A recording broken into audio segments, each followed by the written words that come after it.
Hello and welcome to the Photo Voice Worldwide webinar series. Today we're going to enjoy an amazing webinar on mind imaging by Erica Belli. Thank you so much for being here, and we will open up the floor for questions afterwards. We are today with Erica Belli. She's an educator and photographer based in Italy, and she is here to share with us mind imaging. And this is a jump off. This webinar is kind of a quick overview, and she'll be offering 2 courses later this fall. So Better Pictures with Photo Voice Part 1 and Part 2. And so if you're interested in learning more after this quick overview, please visit our website and register so you can have a more in-depth session with her. And without further ado, I will turn it over to Erica because I know we're all interested in jumping in. So welcome, Erica. Thank you. Thank you so much, Stephanie. And thank you everyone for making the time to be here today. I will walk you through a process called mind imaging. It's a person-centered tool that you can use at the very beginning of your photo voice and with which your participants should be able to take better pictures right from the start. So I'm going to start sharing my screen. Please let me know if everybody can see it. Right. Do you have it? Looks good. Is everything working? Okay, let me just work something out here, and here I am. Perfect. All right, so we'll talk about image making, and I'll share with you a little bit about my practice at the beginning, how I started working with disposable cameras and how that led to participatory photography and photo voice. And then I'll be talking a little bit about what it means to be... Excuse me? Everything can you hear it? Can you hear? Yes. If everyone could stay on mute for this section, so it would be great. Okay. All right. Then I'll be speaking about consciously shooting. So what it means and where it can lead us and our participants. And then going into unveiling mind images. What are they? How do we practice them? The possible implications, and giving you some practical examples. Then we'll go hands-on because it's your turn and you'll get to practice mind images in a breakout room session. And after that, I'm really looking forward to hear what was your experience with mind imaging. So no further ado, I'll start.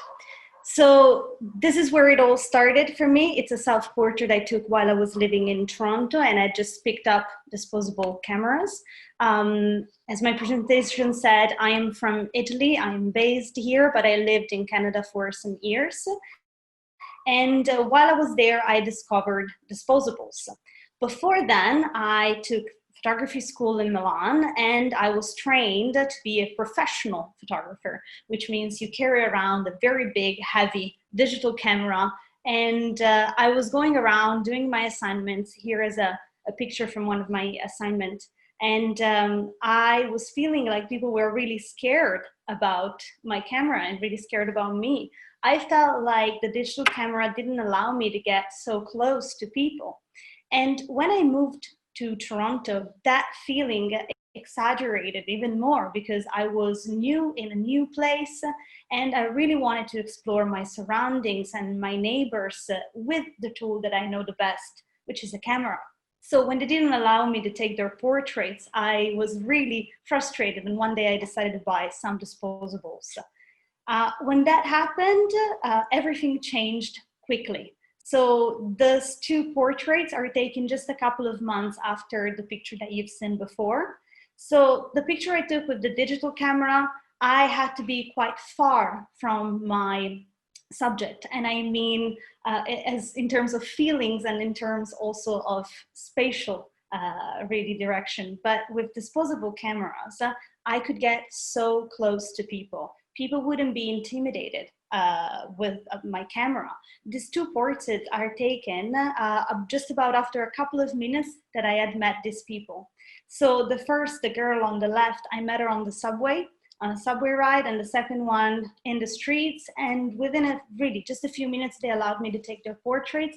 They weren't scared, they weren't intimidated, and they were really feeling at ease with me.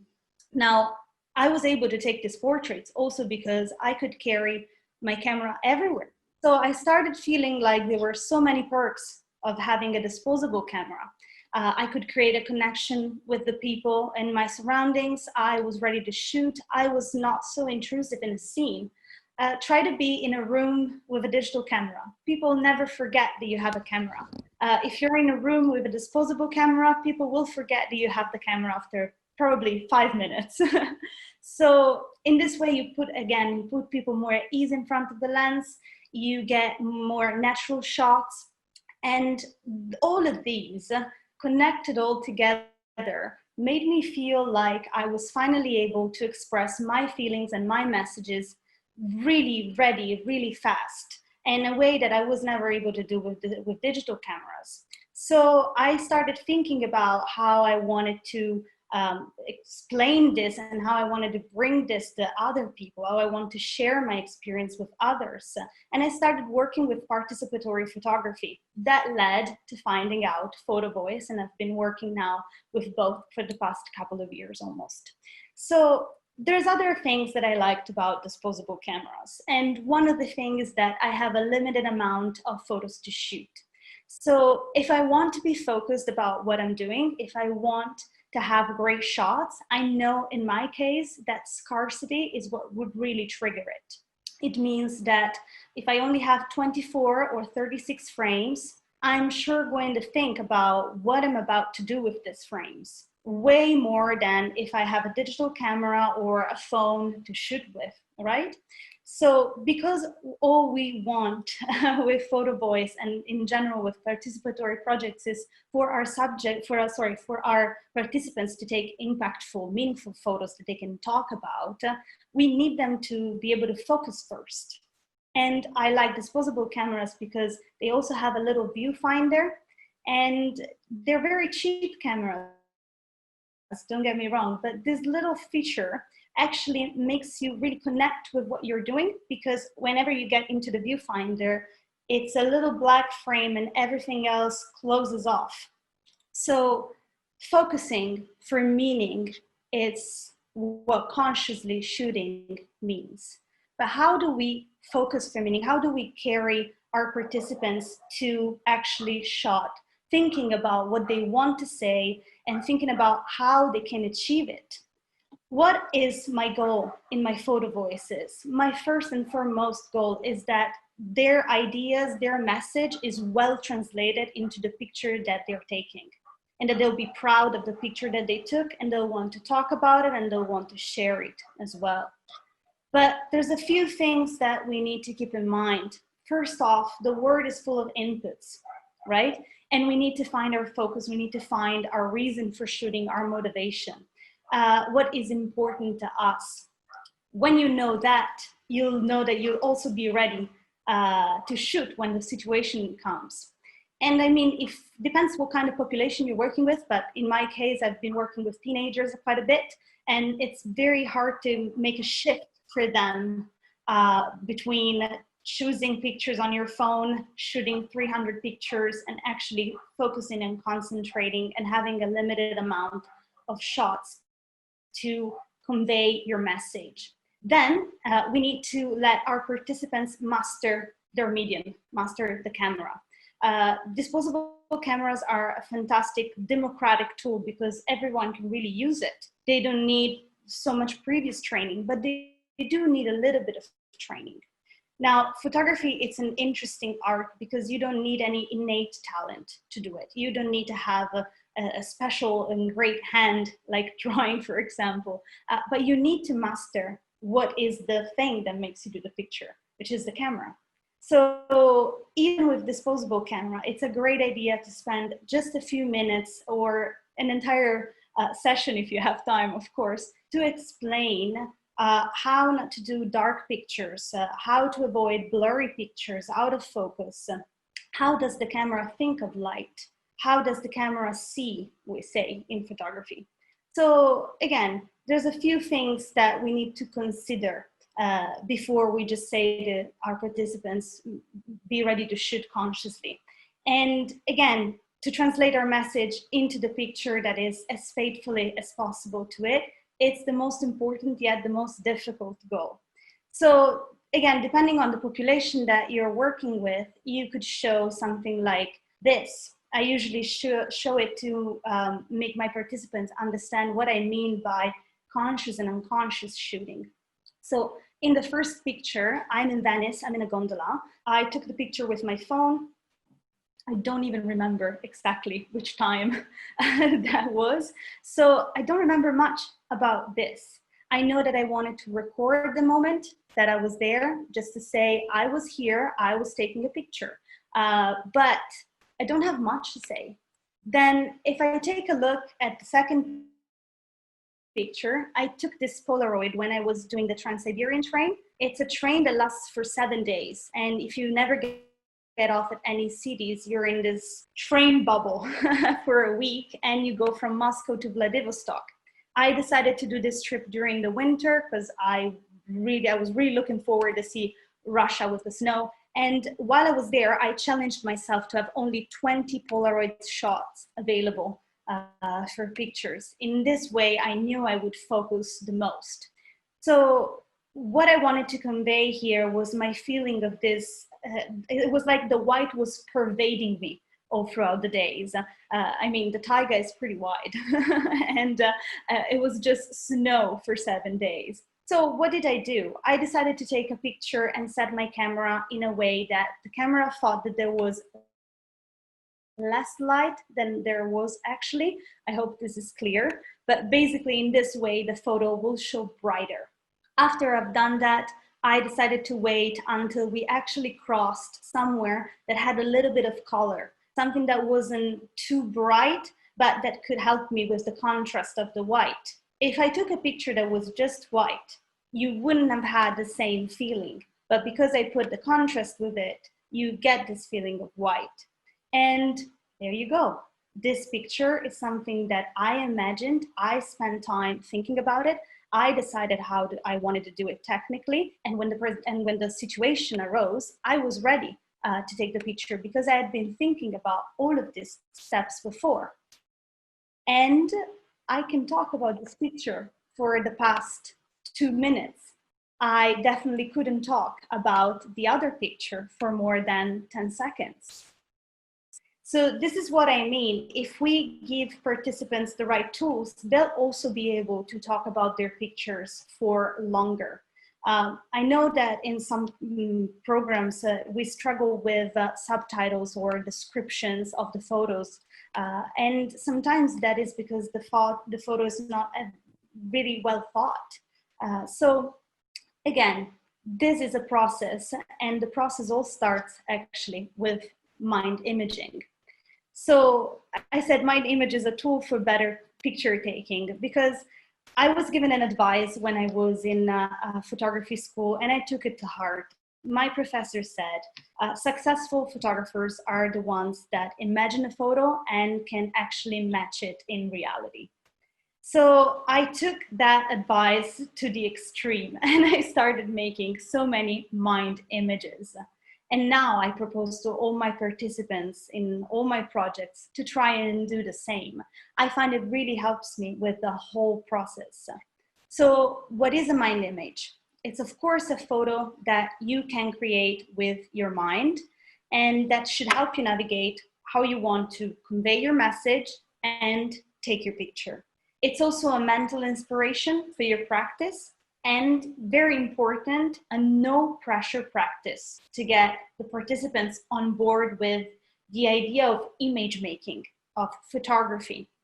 So I introduced this work by the artist Alice Grassi. She made an artistic work called Notes About Flying, and she started off as just with mind images that she sketched later, and these are the first and the last picture. And she liked so much the look of these mind images of like this gray with white. She thought it was really conveying what she wanted to say. And so there you go, the third picture in the middle, it's the actual photo she took, starting off with the mind images. Now, how do we practice mind images? Well, first off, it's a bit like daydreaming, I say to my participants. you need to be open to the idea that you'll explore somewhere with your mind, and that there is no right or wrong way to do it. There is no best answer possible, and nobody's right with it, because each one has their own experience with mind images. Then I proceed to ask them to close their eyes and place themselves somewhere. Now, there's different levels of mind images. You can place yourself in your home to start. And if you're familiar with the concept of memory palaces, you know that that is also a memorization technique that a lot of people use. If they have to memorize or remember something, they'll place these items into their own homes, into their mind. So placing yourself at home, it's the first step that you can do with your group. If you have extended time for your photo voice, you can pass from that to a memory, to a concept, because the hardest thing to do is to say, okay, let's try and do a mind image of what loneliness looks like. And that it's not just depicting somebody alone sitting in a room. And with this technique, you can work your way through. So you can start from imagining yourself at home and going through more abstract concepts. So again, I asked them to close their eyes and place themselves somewhere at home for the first time. And then I asked them, where are you in your home? What do you see? And then I start asking them things that are functional, like what time of the day is it? And what's the weather like? I ask this because this forces them to think about the quality of light. And this is something that we need to think about in our pictures. Then we'll go to some actions. So I say, what's the first thing you notice? And then I'll start working through the composition and the framing, because in photography, what you leave out of the frame is just as important as what you put in the frame. So I asked them, where does your image begin? So what do you see on the left? And where does it end? What do you see on the right? What do you see on the top and the bottom corner? And then I start working on the actual meaning of the photo. So I say, is there anything happening in this photo? And who or what is the main protagonist of the scene? And then I'll start working on the fact that sometimes, if you want, you can take a picture of a detail, and it doesn't have to be a broad, wide photo. So I ask them if they want to zoom on anything specific. And I do it in this order so that they can create a whole scene before actually going into a deeper, smaller detail. Is everything clear so far? Do you have any questions so far? No? All right. Then the next step for me is to ask them to immediately draw, write, talk about it. So while we work with the mind images, they have their eyes closed and I'm asking them questions. If it's a one-on-one, you can really just ask and they reply at the same time. But if it's not, I usually ask them to straight away draw a very quick sketch or write just a few words in bullet points, or even just talk to the person sitting next to them. If you have time, if you have an extended time, and depending on the kind of population you're working with, you can ask them to make a collage at home. You can give them as an assignment to create another mental image about something else, and they'll have to do a collage about it. Then, once again, depending on the time you have, you can suggest to keep a diary of mental images, the mental image that they thought, and then the details of when they actually shoot the picture. In this way, if you're working with the same people for about 6 months, for example, it really helps them with increasing their confidence and really giving them more and more tools to take better pictures quicker. And then I asked them, I suggest everybody to take inspiration from everything that is around us. And, you know, it sounds like a cliche somehow, but we are invaded by images. There are so many images around us at all times, but are we actually looking at them? So I'd say, okay, now you're entering into the world of photography and image making. You'll be an image maker, So start looking at pictures in a different way. So how is this helpful to PhotoVoice participants, and how is it useful practice for us as well? Well, of course, with participants, we give them the chance of practicing with no pressure on the actual result. So if you have very hard themes to work through, this is a great way for them to start thinking about it and forming an image and be ready and confident to shoot once they're outside. And really, it's a way for them to familiarize with photography, with image making. What we ask our participants to do, it's actually harder than we think. So between conscious shooting, explaining their tool, and mind imaging, we need to give them the right tools altogether for them to succeed in what we ask them to do. We want them to be able to have impactful photos that they'll talk about, that they'll be happy and proud to share, right? So I want to just quickly talk about these two pictures because these are two examples of mind images gone well. I worked in 2019 with trafficked women from Africa. They were prostituting in Europe. They got pregnant, and they were now staying in a state-run shelter when I met them and when I started working with them. We concentrated our participatory project on the idea of their future.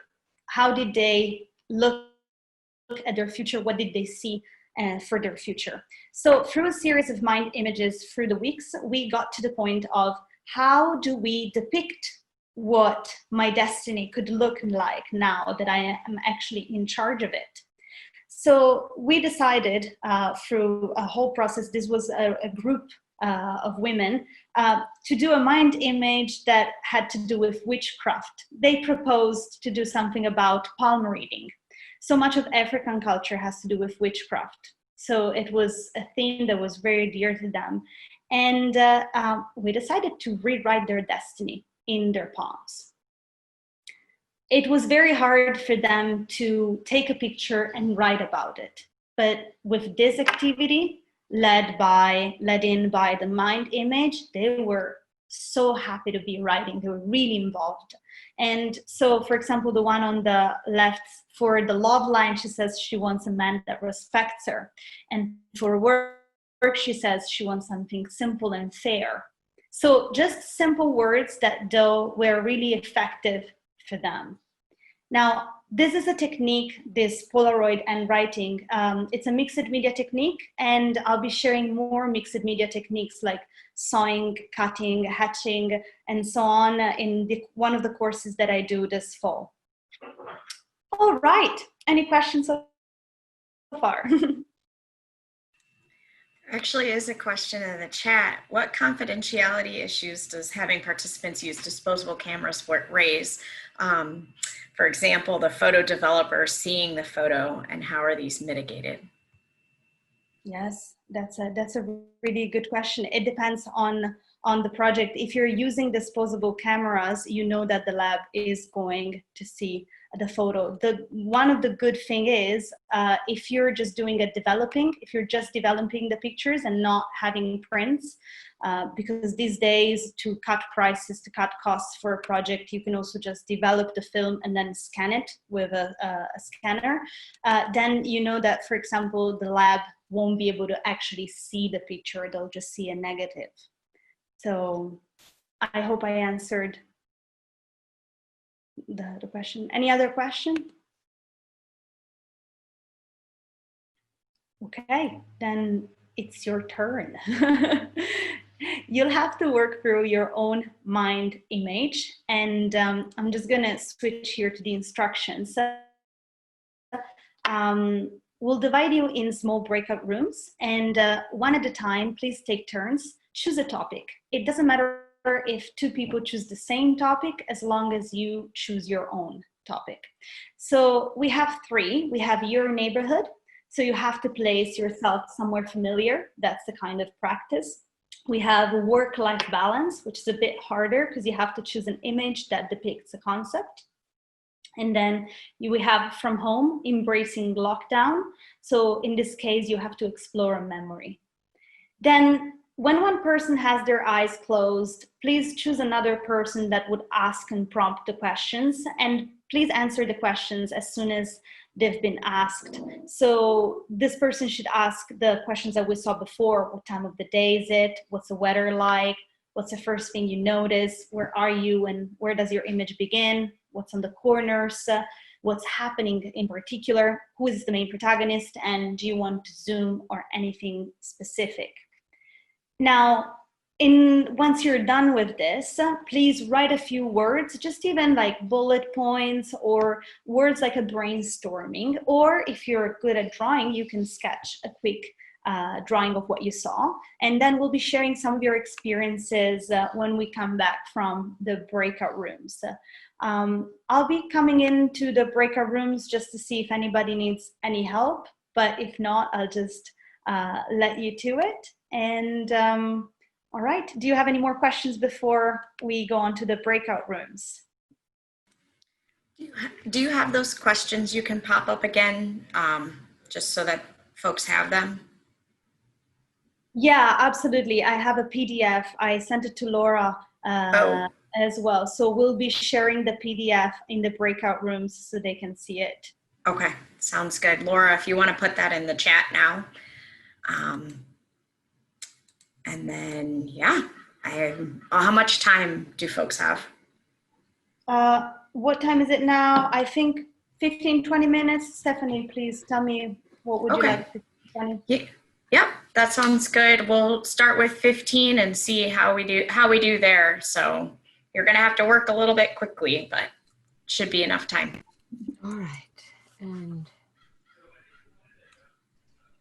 I can help you out with that if you want. the PDF? Yes, please do. Yes, I'll be Thank sharing you. in the chat. Okay. Let me just. Okay. Perfect. All right. So I'll stop sharing and I'll put it here in the chat. Technical issue, and I wasn't really able to jump in many breakout rooms, but how did it go? Is there somebody who would like to start sharing their experiences? Don't be shy. What was the most challenging question to imagine? Maybe, is there anyone I can share what we talked with Marcy? Yes, please. This is Omar, by the way, and I found this activity really interesting. So thank you for the opportunity. So we both chose from home as a topic. And I listened to Marcy. It was around 11 a.m. in the morning. And she was sitting next to her work desk. And she had a lovely puppy. And she was the protagonist of the scene. She saw a picture.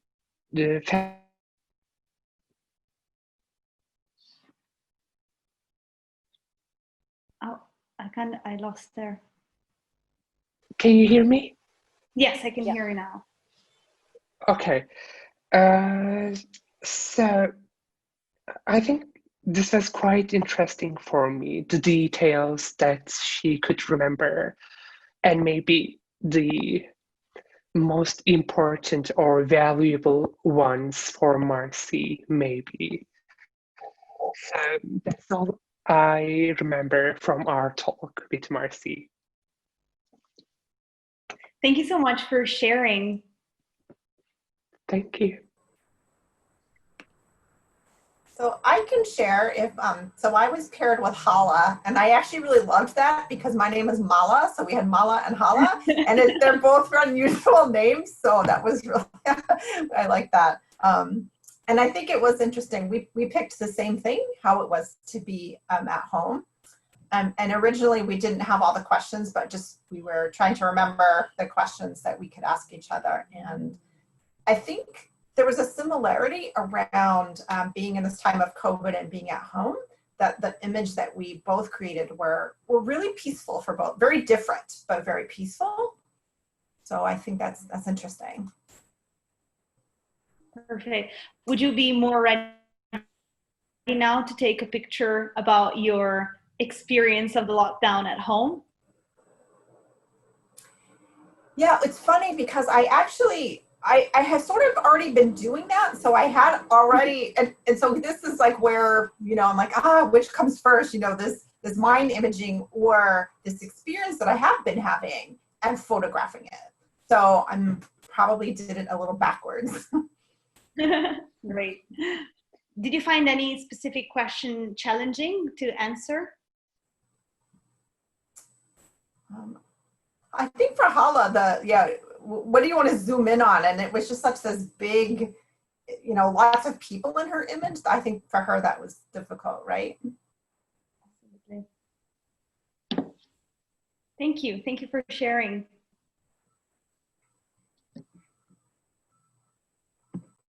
Go, Laura. I found it challenging. You know, I did it by myself, and you really can do it. Follow those questions even yourself, even if it means opening my eyes each time to read the next question.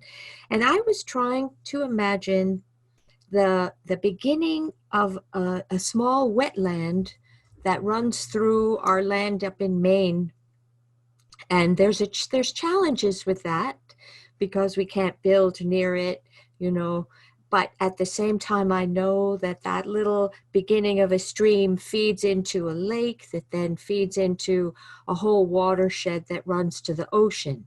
So the balance of that, we don't have access to build on that part of our land, but at the same time, we're stewards of this watershed in a way.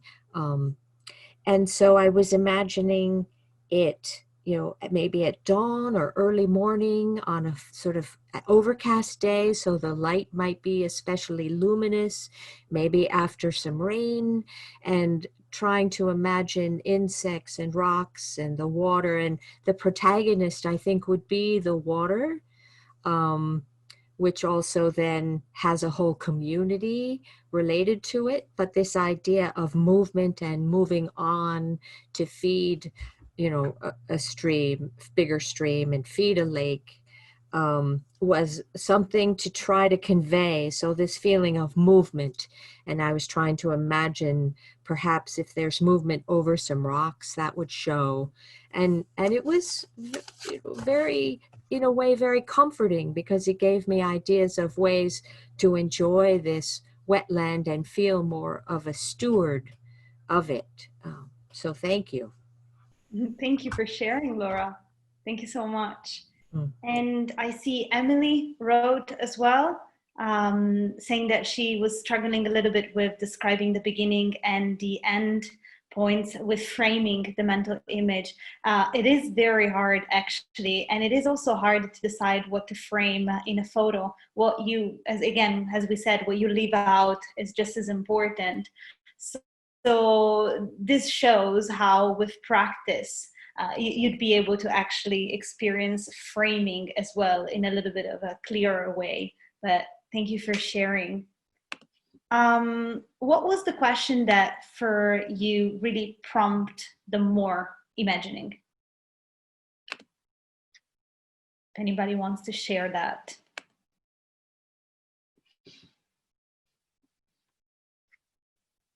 The weather, yes. Very good. Very good. Absolutely. That always does the trick for me as well. I kind of look outside the window, or I turn around, and I start to see the actual picture when I think about the light. Absolutely. And the time of day, yes, which happen to be both about lighting. Did anybody Zoom or on any specific thing? Okay. First thing you notice. So all right. I hit a plate and I zoomed on my plate because I think I'm feeling hungry right now. Where are you? What time zone are you? I'm in Eastern time zone. But I was in Turkey when I was mind imaging, and I was eating some food my mother cooked, and I zoomed on my plate because I think I'm hungry. So you had your message conveyed into your picture. Perfect. All right. Well, if anybody wants to share anything, I'll be really happy to keep hearing your experiences. I actually would like to share something because I actually really loved that question about the zooming. And one of my images is that I've been particularly, because I'm at home so much, attuned to what is happening around me and in terms of nature, you know, birds and animals, because I don't get to be here as much. And so my friend and I noticed these caterpillars, which we identified as swallowtails. And so now we're providing a habitat for these butterflies that are going to become butterflies. And when they before they go into chrysalis, they actually extend this like silk into a place where they can hang. And I've been sort of fascinated with that. And so I'm like zooming in on these, you know, these silk threads that these caterpillars have. So, yeah.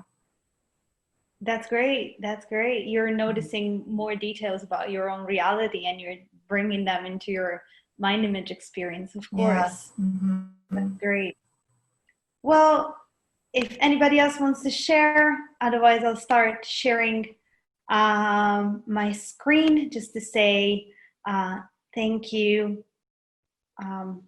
Let me see why it's not sharing my screen. Just a second. Just wanted to thank you, everyone, though, for follow through the entire webinar. And I'd like for you to take a look. 1 second. Let me just share the screen. Let me do this.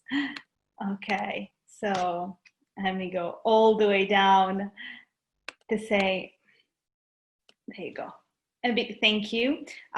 Here are my contact details. If you need to ask me any question, or if you want to continue the conversation, I'll be really happy to do so. Here are Photo Worldwide contacts that I want to thank once again for allowing me to do this webinar.